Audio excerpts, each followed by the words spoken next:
Hi friends, இன்னைக்கு நாம பார்க்க போறது ரொம்பவே ஹிட்டான மூவி சிறை பத்தி தான் பார்க்க போறோம்.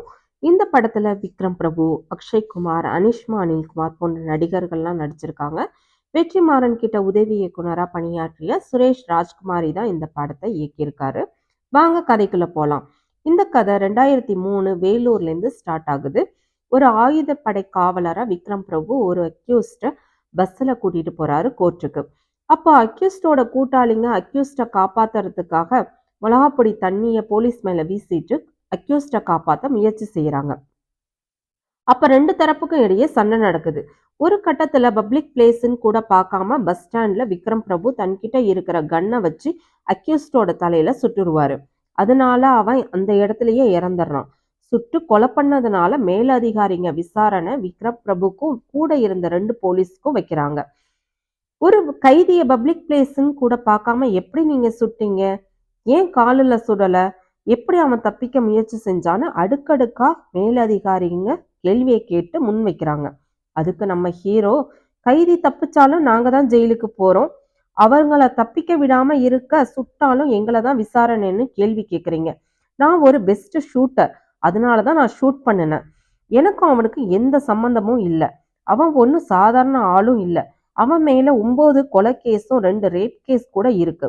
அவன் தப்பிக்க முயற்சி செஞ்சான், அதனாலதான் நான் ஷூட் பண்ணினேன்னு விக்ரம் பிரபு சொல்ல அதிகாரிகளால ஒண்ணுமே பேச முடியல. என்கொயரிய கொஞ்ச நாள் தள்ளி வைக்கிறாங்க. கொஞ்ச நாள் கழிச்சு விக்ரம் பிரபுக்கு இதே மாதிரி ஒரு வேலை வருது. ஒரு கொலை வழக்குல கைதான அப்துல் ரஃபூப் என்ற அக்யூஸ்ட வேலூர் ஜெயிலேருந்து சிவகங்கை கோர்ட்டுக்கு கூட்டிட்டு போற லாங் எஸ்கார்ட் டியூட்டி வேலை வருது. இந்த இடத்துல இருந்து தாங்க கதையே ஸ்டார்ட் ஆகுது.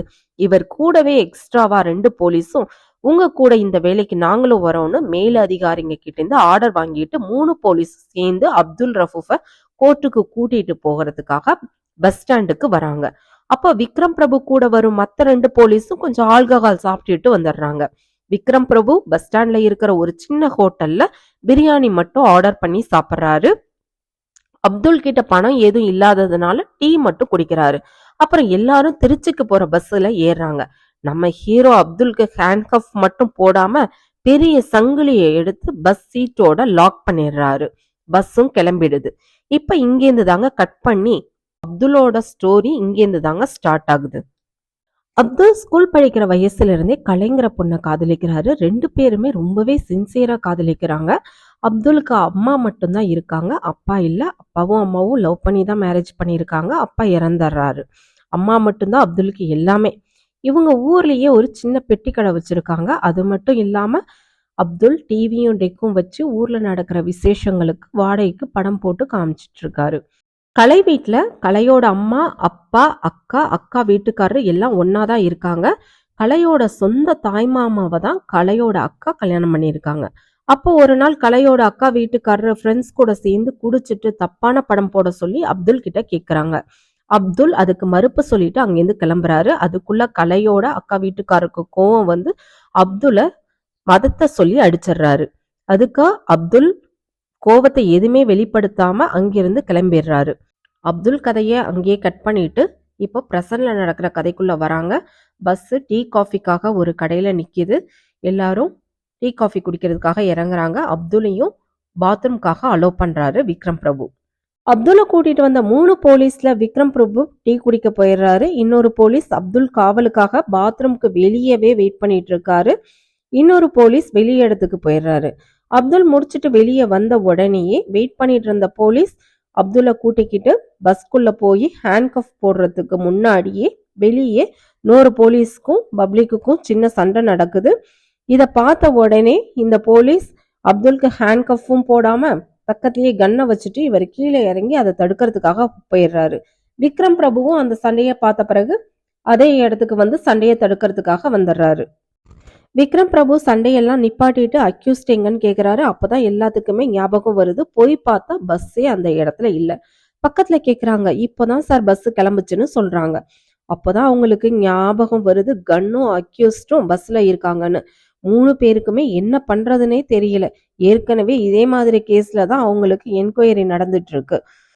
இவங்க 3 பேருக்குமே என்ன பண்றதுன்னு தெரியல. பின்னாடி கிளம்புன பஸ்ல ஏறி போன பஸ்ஸை சேஸ் பண்ணி பிடிக்கிறாங்க. உள்ள பார்த்தா அப்துலும் இல்லை, கன்னும் இல்லை. இவங்களுக்கு என்ன பண்றதுன்னு தெரியல. கூட வேலை செய்யற நண்பருக்கு ஃபோன் பண்ணி விஷயத்தை எல்லாத்தையும் சொல்றாங்க. அப்ப இது மேலதிகாரிக்கு இந்த விஷயம் போனுச்சுன்னா கண்டிப்பா உங்க 3 பேருக்கும் வேலை போயிடும்னு அவர் சொல்ல, உடனே நீங்க பக்கத்துல இருக்கிற போலீஸ் ஸ்டேஷன்ல போய் கம்ப்ளைண்ட் கொடுங்கன்னு அவர் சொல்றாரு. உடனே பக்கத்துல இருக்கிற போலீஸ் ஸ்டேஷனுக்கு இவங்க 3 பேருமே கம்ப்ளைண்ட் கொடுக்க போறாங்க. உள்ள போன உடனே கன்னோட போலீஸ் ஸ்டேஷன்ல அப்துல் உட்கார்ந்துருக்காரு. இத பார்த்த உடனே விக்ரம் பிரபு கூட வந்த ஒரு போலீஸ்க்கு ரொம்பவே கோபம் வந்து அவரை அடிக்கிறாரு அங்கேயே. உடனே அந்த ஸ்டேஷன்ல இருந்த இன்ஸ்பெக்டர் வந்து அவரை தடுத்து உடனே இவங்க 3 பேத்தையும் கேள்வி கேட்கிறாரு. நீ எந்த ஸ்டேஷன்ல இருந்து வந்திருக்க? அக்யூஸ்ட எப்படி நீ கன்னோட விட்ட? அப்படின்னு கேள்வி மேல கேள்வி கேட்கிறாரு. உங்க இன்சார்ஜ் யாரு? அவருக்கு நான் கால் பண்றேன்னு சொல்றாரு. இவங்க 3 பேருக்கும் அப்பதான் தெரிய வருது, அப்துல் அவரே வந்து கன்னோட இங்க சரண்டர் ஆகியிருக்கிற விஷயமே அப்பதான் அவங்களுக்கு தெரிய வருது. இவங்க 3 பேருமே அந்த இன்ஸ்பெக்டர் கிட்ட கெஞ்சுறாங்க. சார் எங்க மேலதிகாரிங்கிட்ட சொல்லிடாதீங்க சார். சொன்னா எங்க வேலையே போயிடும்னு. அதுக்குள்ள அப்துல் குறுக்கிட்டு, சார் என் மேல தான் சார் மிஸ்டேக். நான் தான் இவங்க 3 பேரும் வரலன்னு பஸ்ல இருந்து இறங்கி போலீஸ் ஸ்டேஷன் வந்துட்டேன். அவங்க மேல எந்த ஆக்ஷனும் எடுக்காதீங்கன்னு சொல்ல, அந்த இன்ஸ்பெக்டரும் இவங்கள மன்னிச்சு விட்டுறாரு. இவங்க மேலதிகாரிக்கு ஃபோன் பண்ணாம அந்த ஸ்டேஷன்ல இருந்து இவங்கள வெளியே அனுப்புறதுக்கான ப்ரொசீஜரை ஸ்டார்ட் பண்றாரு. அப்போ புல்லட் கொடுங்கன்னு இன்ஸ்பெக்டர் கேட்க, அதுக்கு ஹீரோ கூட வந்த போலீஸ் லோடிங்ல இருக்குன்னு சொல்ல, இன்ஸ்பெக்டர் ஷாக் ஆகி, எப்படி நீங்க லாங் எஸ்கார்ட்ல லோடிங் ப்ரொசீஜரே கிடையாதுன்னு கேட்க, அதுக்கு அந்த போலீஸ், சார் இவன் ஒரு முஸ்லீம், அதனால தான் நான் லோடிங்ல கன்னு கொண்டு வந்தேன்னு சொல்லிடுறாரு. உடனே இன்ஸ்பெக்டருக்கு கோவம் வந்து, நானும் முஸ்லீம் தான், என்னையும் தைரியம் தான், ஷூட் பண்ணுங்க பார்ப்போம் அப்படின்னு கத்துறாரு. அப்பதான் இவங்களுக்கு தெரியுது அவரு பேரு காதர் பாக்ஷான்னு. ஒரு வழியா அந்த இன்ஸ்பெக்டர் இவங்க 3 பேத்தையும் எதையுமே செய்யாம இவங்க எல்லாத்தையும் கூட்டிக்கிட்டு அந்த வழியா போன லாரியில ஏத்தி கோர்ட்டுக்கு அனுப்பி விடுறாரு. அப்போ கோர்ட்டுக்கு போன நேரத்துல தான் நம்ம ஹீரோ விக்ரம் பிரபுக்கு அப்துல் மேல ஒரு நம்பிக்கை வருது. அப்பதான் கதையை கேட்கிறாரு, நீ ஏன் கொலை பண்ணுன? அப்போதான் மீதி கதை அங்கேருந்து தான் ஆரம்பிக்கிறாங்க. திரும்பவும் அப்துலோட ஊரை காமிக்கிறாங்க. அப்துலும் கலையும் ஒரு போட்டோஷாப்ல ஒரு போட்டோ சேர்ந்து எடுத்துக்கிறாங்க. 2 பேரும் சேர்ந்து பேசுற விஷயம் அவங்க அம்மாவுக்கு தெரிய வருது.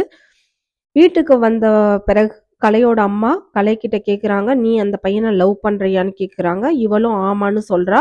அதுக்கு அவங்க அம்மா, உங்க அப்பாவையும் உங்க மாமாவையும் பத்தி உனக்கு தெரியாது. அவங்க அப்துலும் அவங்க அம்மாவும் இந்த ஊர்ல உயிரோடையே இருக்க மாட்டாங்க. நீ இதோட இந்த விஷயத்த விட்டுடுன்னு சொல்லி அவங்க அழுகுறாங்க.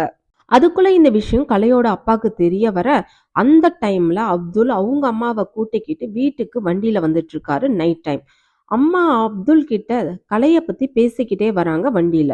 இது ஒத்து வராது, இதை விட்டுடு, நம்ம இந்த ஊர்ல அப்பா கஷ்டப்பட்டு செட்டில் ஆயிருக்காருன்னு பேசிக்கிட்டு வர, கோவத்தோட கலையோட அப்பா அந்த இடத்துக்கு வந்து அப்துலையும் அப்துலோட அம்மாவையும் அடிக்கிறாரு. அப்துலோட அம்மாவோட நெஞ்சில அவர் மிதிச்சிடுறாரு. இதனால ரொம்ப கோவம் ஆன அப்துல் கலையோட அப்பாவை கீழே தள்ளி விட்டுட்டு அவங்க அம்மாவை உடனடியா வண்டியில வச்சு ஹாஸ்பிட்டலுக்கு கூட்டிட்டு வராரு. ஹாஸ்பிட்டல்ல அங்கேயே அட்மிட் பண்ணி உடனடியா ட்ரீட்மெண்ட் கொடுக்குறாங்க. ட்ரீட்மெண்ட் கொடுத்ததுனால அவங்க அம்மா உயிர் பிழைச்சிடுறாங்க. அப்ப ஹாஸ்பிட்டல்ல இருந்து அவர் வெளியே வர்றப்ப, அப்ப அங்க கூட்டமா கலையோட ஃபேமிலி அழுதுட்டு இருக்காங்க. வெளியே வந்து அப்துல் விசாரிச்சதுல கலை அப்பாவை யாரோ ரோட்ல அடிச்சதுனால இறந்துட்டாங்கன்னு அங்க சொல்றாங்க. அப்போ அப்துல் ஷாக் ஆகி அவரே போலீஸ்ல போய் சரண்டரும் ஆயிடுறாரு. வெளியே கொண்டு வர்றதுக்கு ஆள் இல்லாததுனால விசாரணை கைதியா 5 வருஷமா ஜெயிலேயே இருக்காரு. அப்புறம் அப்துல் அம்மாவும் இறந்துடுறாங்க. கலைக்கு கண்டிப்பா தெரியும் அப்துல் தெரிஞ்சு இதை பண்ணியிருக்க மாட்டான்னு. அதனாலதான் ஒவ்வொரு முறையும் கோர்ட்டுக்கும் ஜெயிலுக்கும் அப்துல்ல மட்டும் வந்து ரெகுலரா பார்த்துட்டு இருக்கிறது கலை மட்டும்தாங்க. இந்த கதையை விக்ரம் பிரபு கிட்ட அப்துல் சொல்ல, விக்ரம் பிரபுவும் இந்த கதையை ரொம்பவே ஆச்சரியப்பட்டு கேட்டு அவருடைய மனைவிக்கு ஃபோன் பண்ணி எல்லா விஷயத்தையும் சொல்றாரு. அடுத்த நாள் கோர்ட்டுக்கு போறாங்க. அப்போ அப்துல்லை பார்க்க கலையும் அங்க வந்து அப்துல்லை பார்த்ததும் 2 பேருமே ஹாப்பியா இருந்தாங்க. அன்னைக்கு கோர்ட்ல அதிகமாவே கூட்டம் இருந்ததுனால இவங்கள விசாரணைக்கு கூப்பிடவே இல்லை. இப்போ இவங்க 2 பேர்கிட்டையும் விக்ரம் பிரபு பேச ஆரம்பிக்கிறாரு. கலை கிட்ட, விக்ரம் பிரபு நீ ஏன் ஒரு நல்ல வக்கீல பார்த்து அப்துல்ல வெளியில எடுக்க ட்ரை பண்ணலன்னு கேக்குறாரு. அதற்கு நான் ட்ரை பண்ணினா, ஆனா எங்க மாமா அதுக்கும் என்ன விடலன்னு அவ சொல்றா. அதுக்கு விக்ரம் பிரபு 2 பேருக்கும் ஏதாவது ஹெல்ப் பண்ணணும்னு நினைக்கிறாரு. அதனால ஜட்ஜு இப்போ விசாரணைக்கு கூப்பிட்டா நீங்க சொல்லுங்க. 5 வருஷமா நான் விசாரணை கைதியா இருக்கேன். எனக்குன்னு யாருமே இல்ல. நான் திருந்தி இந்த பொண்ணோட சேர்ந்து வாழணும்னு நினைக்கிறேன்னு நீங்க சொல்லுங்கன்னு பேசுறதுக்கும் அப்துலுக்கு ட்ரைனிங் கொடுக்குறாரு. அதுக்குள்ள ரொம்பவே டைம் ஆச்சுன்னு ஜட்ஜு யாரையுமே பார்க்காம அவரோட பர்சனல் ரூமுக்கு போயிடுறாரு. அப்போ வாய்தா டேட்டுக்காக விக்ரம் பிரபுவை ஜட்ஜ் கூப்பிட அதற்கு இடையில விக்ரம் பிரபு அப்துலையும் கலையையும் ஜட்ஜோட ரூமுக்கு அனுப்பி விட்டுறாரு. இவங்க 2 பேருமே ஜட்ஜோட காலில் விழுந்து அழுகுறாங்க. எல்லா விஷயத்தையும் அவங்க 2 பேரும் ஜட்ஜ் கிட்ட சொல்றாங்க. ஜட்ஜும் ஃபைல் எல்லாத்தையும் எடுத்துட்டு வர சொல்லி சரி பார்த்துட்டு முதல்ல எங்க மேலேயும் தப்பு இருக்கு. இவ்வளோ நாள் உங்க கேஸ் விசாரணைக்கே வரல. இவ்வளோ நாள் வந்திருக்கணும். கண்டிப்பா நெக்ஸ்ட் வாய்தால கண்டிப்பா உங்களுடைய தீர்ப்பு இருக்கும்னு சொல்றாரு.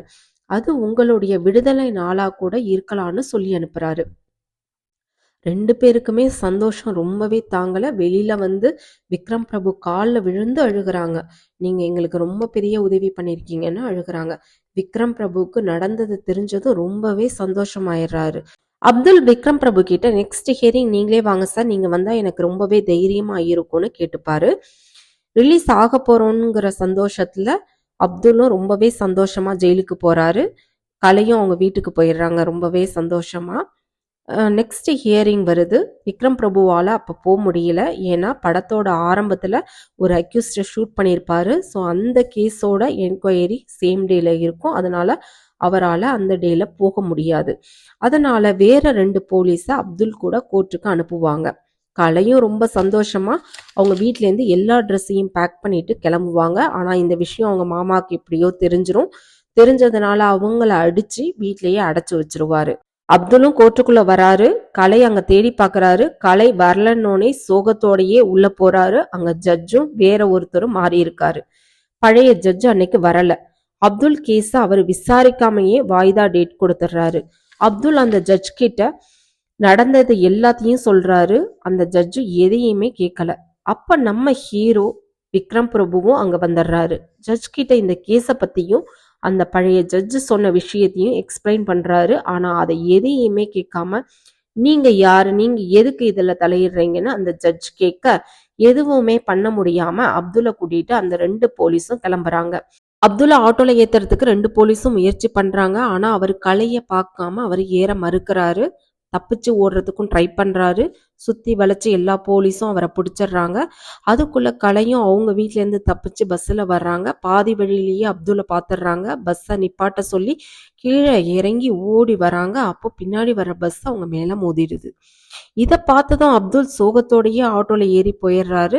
நம்ம ஹீரோ விக்ரம் பிரபு தலையில கைய வச்சு அங்கேயே உட்கார்ந்துடுறாரு. அப்ப அங்க எல்லாரும் சொல்றாங்க அந்த பிள்ளைக்கு உயிர் இருக்குன்னு. உடனே விக்ரம் பிரபு சந்தோஷமா எந்திரிச்சு கீழே போய் பாக்குறாரு. அவருக்கு சின்ன காயத்தோட அவரு உயிர் பழைச்சிடுறாரு. இப்போ கலையை அங்கிருந்து கூட்டிக்கிட்டு அப்துல் கிட்ட காமிக்கிறாரு விக்ரம் பிரபு. அந்த சீனை அதோட கட் பண்ணிட்டு சில வருடங்களுக்கு பிறகுன்னு காமிக்கிறாங்க. புதுசா வேலைக்கு சேர்ந்த போலீஸ் எல்லாத்துக்குமே இவர் கிளாஸ் எடுக்கிறாரு. இந்த ஸ்டோரிய சொல்றாரு. அதுக்கப்புறம் அவரும் அவரது மனைவியும் சேர்ந்துதான் இந்த கேஸை எடுத்து நடத்தி அப்துல்ல வெளியே கொண்டு வந்ததாகவும் கல்யாணம் பண்ணி இப்ப 2 பேருமே ரொம்பவே சந்தோஷமா இருக்காங்கன்னு சொல்றாரு. போலீஸ் கிட்ட குறைந்தபட்சமா அது அதிகாரம் இருக்கும். அதை சரியான முறையில பயன்படுத்தணும்னு சொல்லி இந்த கதையை முடிக்கிறாங்க.